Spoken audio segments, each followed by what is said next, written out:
चल starting video बाद में रिकॉर्डिंग कर लेंगे।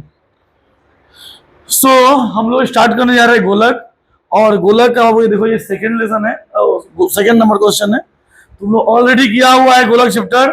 आज हम लोग फिर से शुरू करने जा रहे हैं। देखो क्लास 10 का लगभग 4 से 5 मार्क्स दिलाएगा ये चैप्टर। और सबसे पहले जो है हम लोग 2 नंबर क्वेश्चन में क्या दिया है, क्वेश्चन पढ़ा तुम लोग? क्या है क्वेश्चन बोल रहे? देखो एक गोलक है जिसको बनाने का कुल खर्चा लगा है कुछ रुपया, जैसे यहाँ पे लिखा है 431 रुपया और 20 पैसा, राइट। और प्रति वर्ग मीटर से खर्चा कितना पड़ा है जी? 17.50। तो हम लोग क्या करेंगे, डायरेक्ट गोलक का क्षेत्रफल लिखेंगे। और ये एक और फॉर्मूला है, अगर खर्चा में दिया रहेगा तो कुल खर्च बटा प्रति वर्ग सेंटीमीटर। यहाँ सेंटीमीटर लिखा होगा तो सेंटीमीटर लिखेंगे, मीटर लिखा होगा तो मीटर लिखेंगे, खर्च बिठा देंगे।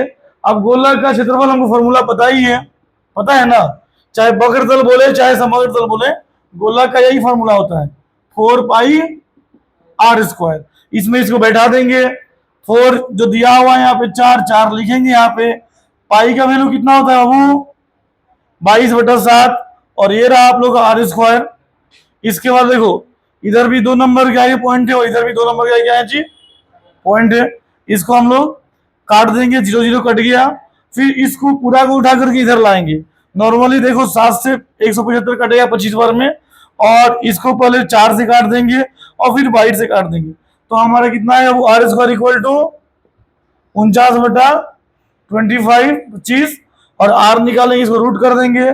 जब भी रूट टूटता है तो एक वैल्यू प्लस में निकलता है और एक वैल्यू हमेशा याद रखोगे, जब भी रूट तोड़ेंगे तो एक वैल्यू का मान प्लस में आएगा और एक वैल्यू का मान, और यहाँ प्लस माइनस आ गया।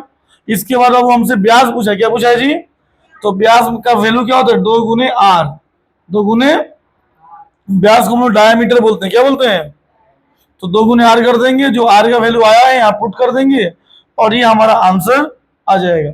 इस तरह हम लोग इसे सॉल्व करेंगे। चलो अगला क्वेश्चन बोलो क्या है, पढ़ो पढ़ो जी अगला क्वेश्चन। देखो ये हम लोग का 3 नंबर क्वेश्चन है। क्या नंबर क्वेश्चन बाबू? 3 नंबर क्वेश्चन। क्या बोलता है 3 नंबर क्वेश्चन में कि एक गेम है जिसका नाम है शॉर्ट पुट। क्या नाम है जी? अब शॉर्ट पुट में नॉर्मली जो है हम लोग शॉर्ट पुट गेम देखे ना तुम लोग, इसे उठा करके थ्रो करते हैं। तो इस खेल के लिए एक बॉल जो है, लोहा का एक बॉल जो है यूज होता है। क्या यूज होता है जी? लोहा का एक बॉल व्यवहार किया जाता है।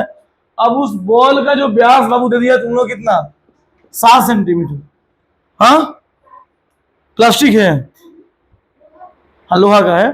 तो लोहा का जो बॉल उसमें उसका व्यास बाबू दे दिया है कितना? 7 सेंटीमीटर। अब पूछ रहा है उस बॉलवा में कितना लोहा है, कितना घन सेंटीमीटर लोहा है।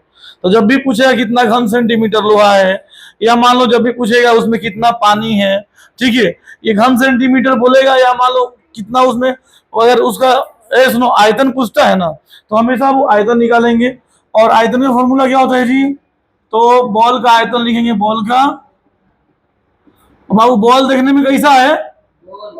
गोल है, मतलब गोलाकार है ना। तो इसका फॉर्मूला क्या होता है आयतन बाबू? 4/3 pi r cube. Pi r cube पिटाई पड़ जाएगा तुमको। हाँ तो बाबू 4/3 पाई का वैल्यू कितना होता है जी? 22/7। और आर आर देखो यहाँ तो व्यास दिया है ना, क्या दिया है? तो हमको अर्धव्यास निकालना होगा। क्या निकालना होगा जी? अच्छा अर्धव्यास का दूसरा नाम क्या है बाबू? क्या नाम है अर्धव्यास का दूसरा नाम? त्रिज्या नाम है। क्या नाम है जी? तो त्रिज्या बोलते याद रखना। तो यहाँ 7/2 का क्यूब कर देना। क्या करोगे बाबू?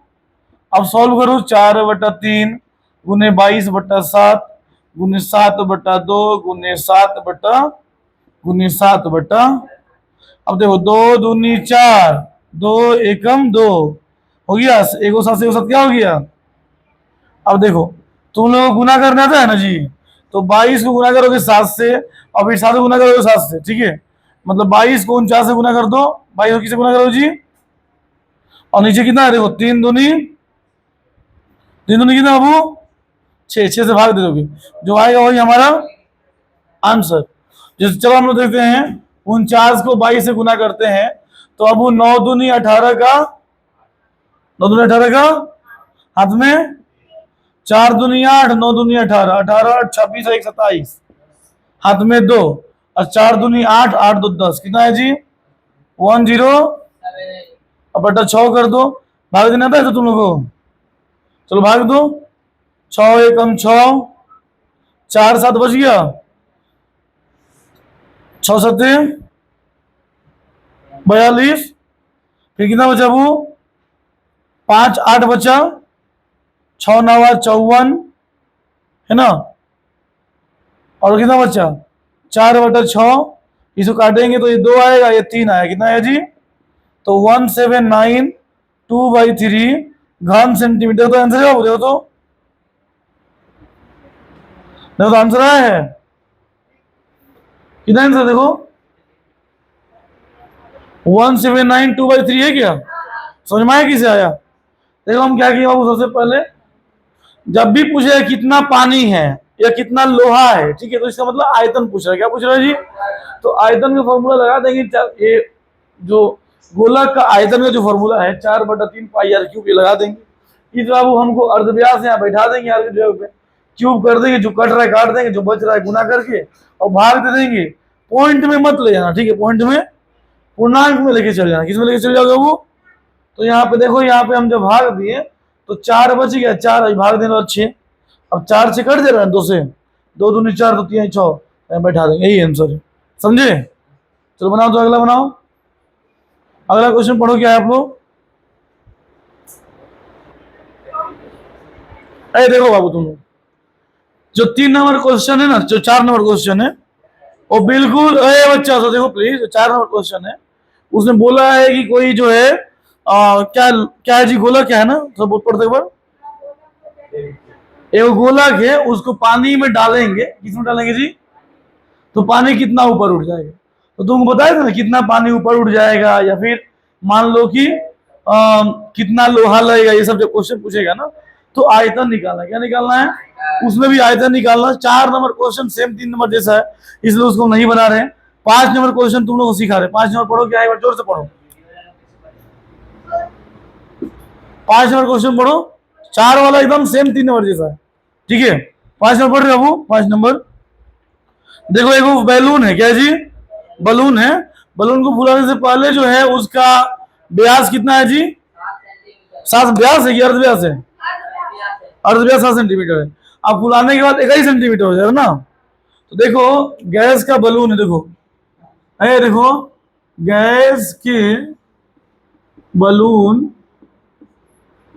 को फुलाने से पहले का अर्धव्यास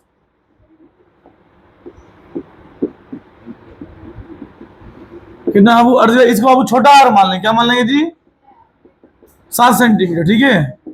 अब फुलाने के बाद कितना है जी, लड़का बोल रहे, फुलाने के बाद इसका व्यास अब हो जा रहा है, इसको हम बड़ा आर मान लें, क्या मान लेंगे जी, तो 21 सेंटीमीटर, ये समझ में आया ना। फुलाने से पहले हम लोग मान लेंगे, वो तुम्हारा छोटा आर मान लेंगे, 7 सेंटीमीटर दिया हुआ है, और उसको फुलाने के बाद कितना है जी, तो तुमसे क्या पूछ रहा है, पढ़ो एक बार,